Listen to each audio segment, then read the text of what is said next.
ने कभी सोचा है इंग्लिश लिटरेचर की असली जड़ें कहाँ से शुरू हुई? आज हम चलेंगे एंग्लो सैक्सन एज यानी ओल्ड इंग्लिश पीरियड में, जो 450 से लेकर 1066 ईस्वी तक फैला हुआ था। ये वो समय था जब इंग्लैंड में अलग अलग जातियाँ और भाषाएं आपस में मिल रही थीं।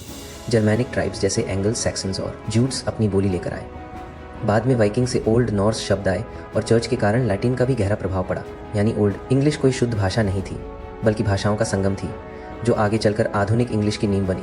अब अगर साहित्य की बात करें तो सबसे बड़ा रत्न था बेओवुल्फ। यह केवल एक कहानी नहीं, बल्कि पूरे समाज की सोच और मूल्यों का प्रतिबिंब था। इसमें युद्ध, साहस, भाग्य और मृत्यु के साथ संघर्ष दिखाया गया।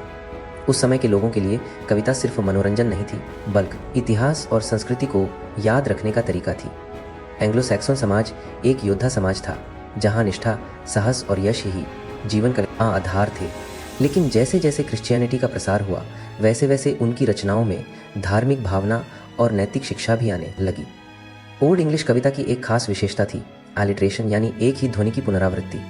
तुकबंदी उतनी नहीं थी, लेकिन ध्वनि का संगीत इतना गहरा था कि सुनने वाला मंत्रमुग्ध हो जाता। दोस्तों, अगर आपको यह जानकारी रोचक लग रही है तो अब ई वीडियो को लाइक कीजिए। कमेंट करके बताइए कि ओल्ड इंग्लिश पोइट्री का कौन सा पहलू आपको सबसे अनोखा लगता है, और चैनल को शेयर करना मत भूलिए। अब जरा सोचिए, बिना इस एंग्लो सैक्सन आधार के इंग्लिश लिटरेचर आज वैसा नहीं होता जैसा हम जानते हैं। चौसर, मिल्टन, यहाँ तक कि शेक्सपियर तक की रचनाएं इस पुरानी नींव पर ही खड़ी हैं। तो अगली बार जब आप इंग्लिश पढ़ें या सुने, याद रखिए इसकी जड़ें गहराई से उस दौर में जाती हैं जब एक योद्धा दानव से लड़ रहा था और कवि अपनी कविता में वीरता, धर्म और भाग्य का गुणगान कर रहे थे।